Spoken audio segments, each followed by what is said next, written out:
Hello, everyone. My name is Joyce Osei, and this evening I want us to discuss about two young people in the Bible that went through certain things that was very painful and how it was dealt. And these two young people can be found in Second Samuel chapter 13, and the person that we're going to talk about is Tamar and Joseph in Genesis 42 all the way to 45. They both went through certain things that was very painful in their past or in their life. And how was it solved? How did they deal with it? And as young people, we go through certain things in life, and how are we able to deal with these painful things that we've gone through? And that's what I want us to talk about. Now, Tamar was a daughter of David, who was a king and had a brother called Absalom and a half brother called Ammon. And Ammon had interest in her and wanted to sleep with her.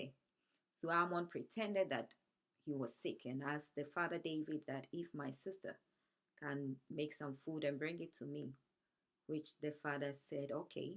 So the sister made Tamar, made the food, brought it to the house, and the brother wanted to force her to sleep with him. And the sister said, no, please don't do this. Don't force me. This is not done in Israel. And if you do this, this disgrace, this shame, how am I going to deal with this? And how am I going to go out? And where am I going? And how can I even go anywhere with this shame of mine? And the brother still did not listen to her. So the brother ended up raping her. And when the brother finished raping her, the brother was angry and told her to get out of the room. And Tamar begged him and said, this you are doing, it hurts more than even the rape. For raping me, and now you want to send me out. Like basically you throwing me out of your house. That hurts more than even the rape. But the brother Ammon did not listen and called a servant, and the servant came to throw Tamar out of the house. And the sad part is when Tamar went to her brother's house, Absalom, the brother said something. And the brother said that, has Ammon, your brother, slept with you? Hold your peace. Keep quiet. This is a family matter. This is your brother. Don't say anything about it. Don't regard what has happened. And don't take it too hard. Don't take it too hard. Don't worry about it. How can you tell someone that has been through such a thing that you shouldn't say anything about it, that you should keep it quiet? And the father too heard about it, and the father was a king. But the father was just angry and did not say anything about it, did not do anything about it. And the Bible says that Tamar lived in her brother's house, Absalom, as a desolate woman, and also in bitterness. Some of the versions says that. And when somebody lives in a desolate place, it means that the person feel abandoned, neglected, devoid of comforts and hope, and loneliness, miserable, living in a place where there is no joy and feel so sorrowful. And that is what Tamar had to go through. And I'm not even sure if Tamar even will be able to get married again. Tamar wasn't able to go out to associate with the other friends as a young woman and to enjoy her youthful age, which was very sad. And the family that was supposed to support her, they told her to keep quiet. And even the father did not do anything about it. So now Tamar ended up not voicing out the pain and the hurt and live in a lonely place. And we have people, young people that go through these things. and that's they turn around people, they expect them to support them, help them deal with this. They rather letting them keep it all inside of them, and they living in a place of loneliness, a place of being feeling abandoned, a place of feeling devoid of comfort and hope, and no joy for them. And that's what happened to Tamar. And there's another one, Joseph, whom his brother sold him, and he went to a land or a place called Egypt, away from his family. And there was famine in that place, so where the brothers and the father lived. So Joseph, now a prime minister, and the brothers came to get some food. And when Joseph saw them, Joseph knew who they were, but they did not. And the Bible says that Joseph treated them harshly. Other versions say roughly. Why would Joseph do that? Because of what was underneath, the underlying thing that was going on with Joseph, something that had happened with Joseph some years back. It was still there, that he had not dealt with it.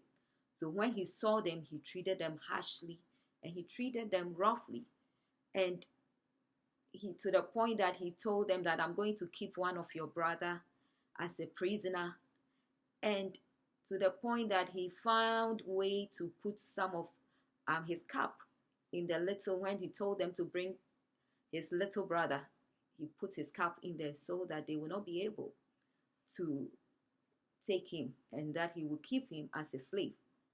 And when Joseph saw the brothers the first time, the Bible says he wept, because he remembered the dream. He remembered the things that they have done to him, and that made him to cry.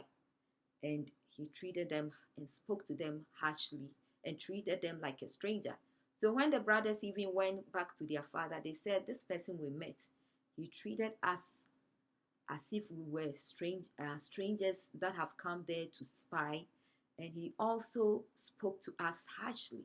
They themselves, they could not understand why this person they have met was behaving that way.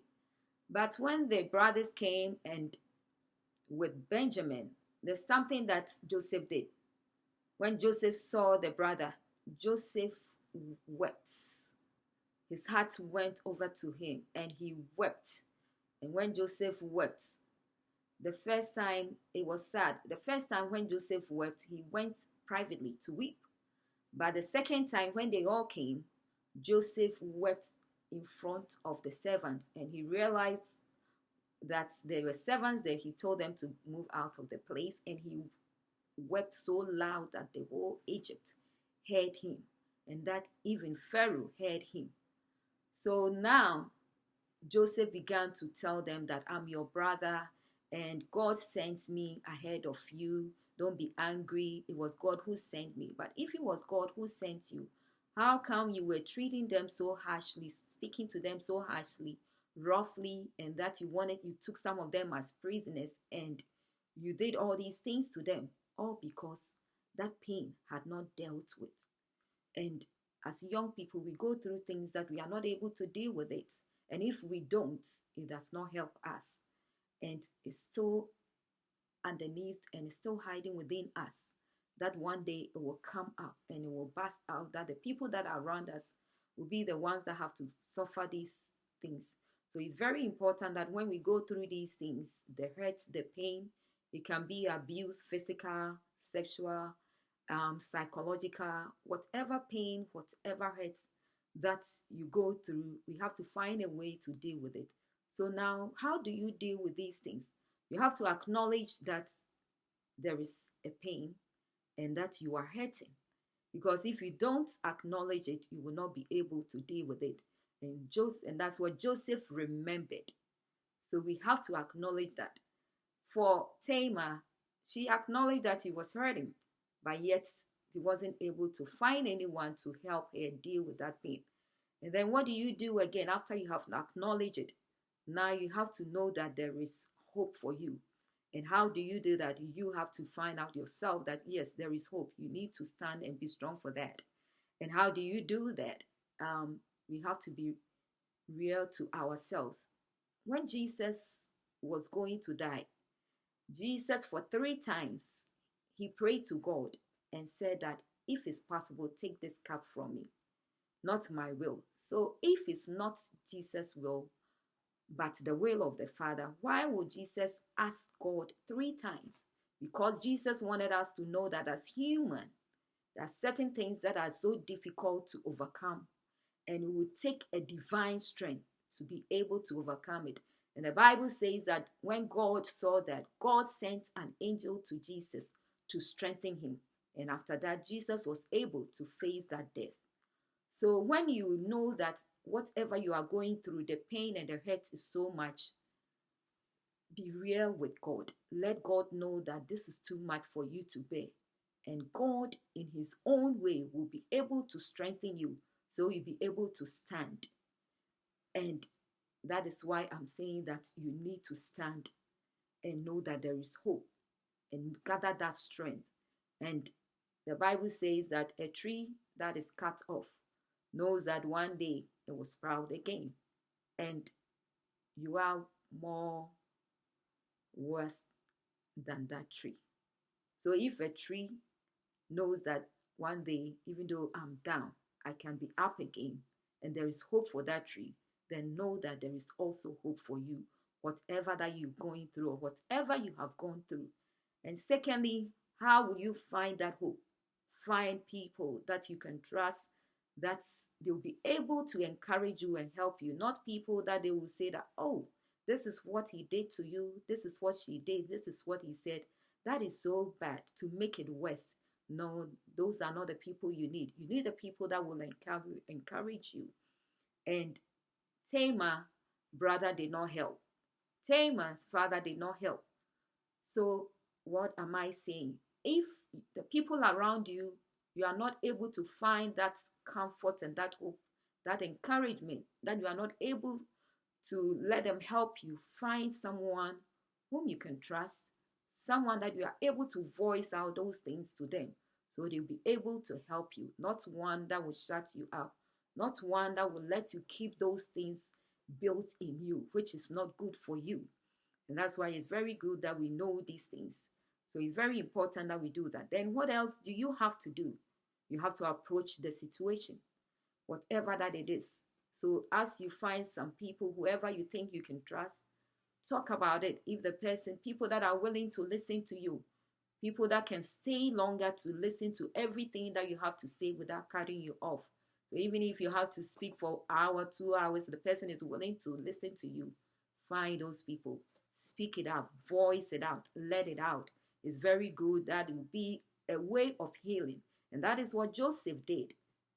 What else again did Joseph do? Joseph cried. Joseph had to, the Bible says he cried so loud. So you need to, if you have to cry, cry. If you have to yell, yell. It's okay. But be careful the way that you express it, that you don't hurt yourself. Not banging your hand in a door. What if you have a broken arm? That is not worth it. But Joseph, what did Joseph do? Joseph cried so loud. And Joseph spoke about the things, what they did. And after that, Joseph had his healing. And Joseph embraced them and was happy with them and started talking to them. Go and bring your father. Go and bring your family. And I'm going to take care of you. At that time, healing has taken place. And he was able to embrace them. And he was able to let them know that this is me, your brother. But the beginning, Joseph was dealing with them harshly and roughly. So please, whatever that you go through in life, the things of your past, don't just cover it. It's still there and will haunt you. So the best is acknowledge whatever you are going through, the pain and the hurt, what anybody has done to you. Acknowledge it. And then also, what do you do after you acknowledge that pain? Know that there is hope. Find people that can be able to help you deal with those things. And ask God to strengthen you. Let him know that this is too much for you to bear. Cry as Jesus did. And God, in His own ways, will strengthen you from above. That begin slowly, you find yourself that you are getting up, you are rising, that you are able to overcome those things. And also make sure you deal with it, approach that situation. If you have to cry, cry. If you want to yell, yell. And whoever you want to find that you can talk it over and speak out, that would be very helpful. Tamar could not have none of these things. So she lived a lonely life and an unhappy lady as a young person. And if you are able to approach that individual too, it's also good. And that's what Joseph did. Approach them and let them know what they did. And as Joseph spoke about it, Joseph had his healing. So I pray that whatever that you are going through, don't think that that is the end. And don't think that there is no hope.